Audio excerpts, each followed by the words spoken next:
Bonjour à toutes et à tous, j'espère que vous allez bien. Je voulais vous raconter en fait comment on a sauvé 3 chatons. Donc si ça vous intéresse, si vous voulez mes conseils, je vous laisse continuer la vidéo. Alors en avril 2014, c'est ça, avec mon chéri nous avions très envie d'adopter un chat à la maison. Du coup on est parti naturellement à la SPA où on a eu un coup de cœur mais phénoménal pour Hippolyte, qui est là-bas en train de dormir. Vous avez pu le remarquer, il a quand même une couleur assez spéciale et c'est vrai que tout le monde nous fait des compliments. Pauvre Achille, personne dit qu'il est beau, mais par contre Hippolyte il a le droit à sa dose. Il est né en décembre 2013. Donc on a dit en date que c'était le 25 décembre puisqu'on l'a adopté le 25 avril. Voilà. Et la seule chose c'est qu'on savait qu'il avait été retrouvé au bord d'une route. Donc on ne sait pas s'il a été abandonné, s'il s'est perdu. On a recueilli déjà un petit chaton comme ça. Il nous a coûté 80 €. Après chaque SPA a son tarif. Donc Hippolyte était vacciné, pucé, stérilisé. Vacciné il y en a pour une 50aine d'euros avec un rendez-vous. Pucé c'est 100 € et stérilisé. Un peu plus cher pour les femelles mais en moyenne c'est 100 € également. Vous voyez bien que d'un point de vue financier c'est bien moins cher de prendre un chat à la SPA que de prendre un chat et après de faire du coup les démarches. Et même si le côté financier pour moi est dérisoire par rapport à l'action qu'on fait en prenant un chat à la SPA, c'est quand même bien de le souligner. C'est vrai que maintenant je privilégie vraiment, si j'ai un animal à prendre, de le prendre à la SPA puisqu'on lui donne, comme on dit, une seconde chance. J'aime pas dire ça parce que en général à la SPA c'est des chats et des chiens ou d'autres animaux qui n'ont rien demandé, qu'on abandonne tout simplement. Ils peuvent avoir un comportement qui du coup a mené à l'abandon, mais pour moi c'est pas une raison. C'est pas parce qu'un animal peut être de temps en temps méchant ou parce qu'il a pu faire une erreur qu'on va l'abandonner. On fait pas ça avec nos enfants, donc pourquoi le faire avec les animaux? Donc voilà, j'ai pas envie de dire que j'ai donné une seconde chance, j'ai juste envie de dire que j'ai réussi à le sauver d'une situation qui était pas évidente pour lui. Et ce qui était assez étonnant, c'est que quand on l'a ramené à la maison, il ronronnait tout le temps, sans arrêt.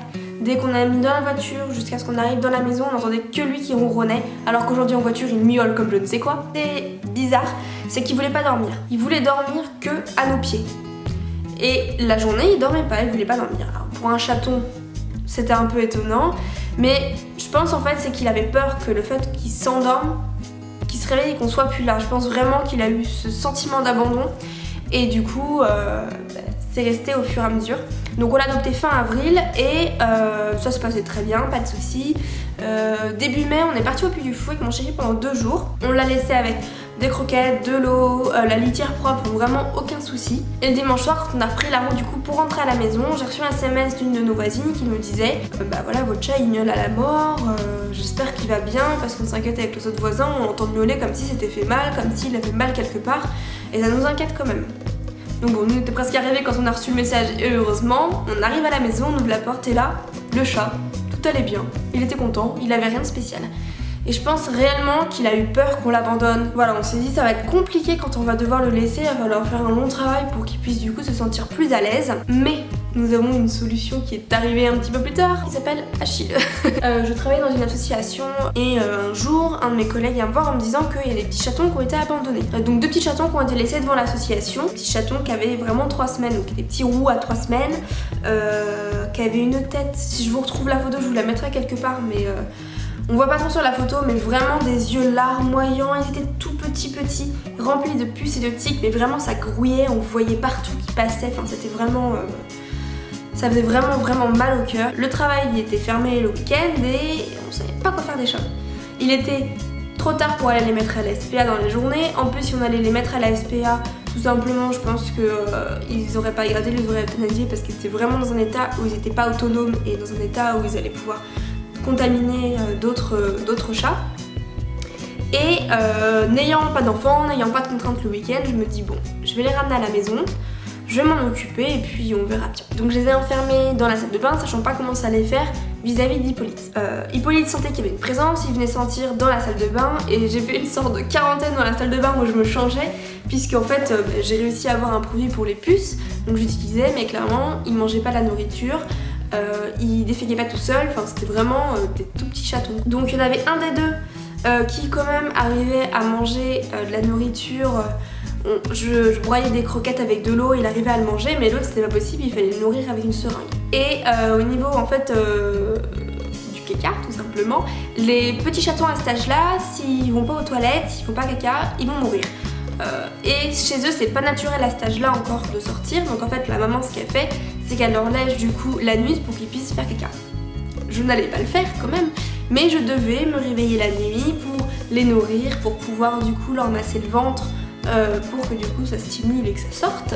Donc je m'en suis vraiment occupée comme des petits bébés pendant les quelques jours. Et au bout d'un moment je me suis dit, donc voilà, ça faisait... C'était même pas en 2 jours que j'ai pris la décision, je me suis dit bon, de toute façon je dois avoir des puces sur moi, autant laisser la porte ouverte, on verra comment Hippolyte va y réagir. Et je trouve qu'on a vraiment bien fait. Hippolyte a vraiment joué le rôle de la maman pour du coup Achille et son petit frère. Et il leur a appris à aller dans la litière, à jouer, à boire l'eau du poisson, enfin ils faisaient vraiment le rôle de la maman et c'était impressionnant à voir à quel point il s'en occupait comme ses propres bébés. Au final quand Abricot, c'est comme ça qu'il a été appelé, était en âge du coup d'être adopté, on l'a donné à une autre famille et du coup Achille et Hippolyte sont restés tous les deux. Et désormais, j'aime bien dire que mes chats sont amoureux puisqu'ils font tout ensemble, ils dorment ensemble, je pense que si vous me suivez sur Snapchat vous avez déjà vu des photos de deux à se faire des câlins, ils sont toujours en train de se lécher, de se faire des mamours, ils s'embêtent un petit peu ça c'est sûr, mais ils sont tout le temps tous les deux, ça va déranger personne. Donc ça a été la solution au fait que Hippolyte se sent plus seul. Et autant c'est déjà arrivé que Achille tombe par-dessus la fenêtre, c'est un chat parachute, et en fait Hippolyte tout de suite vient nous prévenir, miaule mais vraiment très fort, comme si une maman avait perdu son bébé en fait. Et pareil quand je suis chez mes parents, qui est une maison plus grande que la mienne, des fois quand Hippolyte ne voit plus Achille, il se met à miauler de la même manière.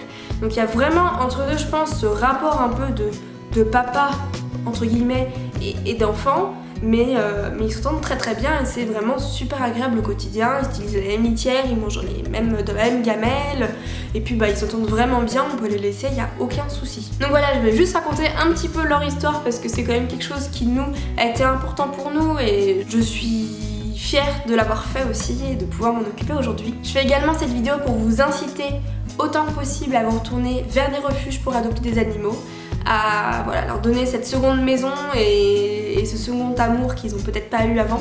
Si vous avez la moindre question à me poser ou la moindre interrogation, n'hésitez pas à le faire juste en dessous en commentaire, je serais ravie d'échanger avec vous. Si c'est quelque chose que vous avez fait, n'hésitez pas également dans les commentaires à raconter votre histoire parce que c'est très intéressant. C'est la première fois de ma vie que je fais une sorte de story time, donc je pense ne pas avoir été parfaite sur ce rôle-là. Je m'en excuse mais j'espère malgré tout que la vidéo vous aura plu. Vous pouvez donc me rejoindre sur les réseaux sociaux pour voir des petites nouvelles de mes chatons. Moi je vous fais plein de bisous et je vous dis à dimanche prochain. Ciao. Non mais regardez-moi la position du chat quoi. Achille. Coucou. Ça va Loulou? Alors comment bien se lécher? Vous prenez votre langue, vous prenez votre bras et vous léchez.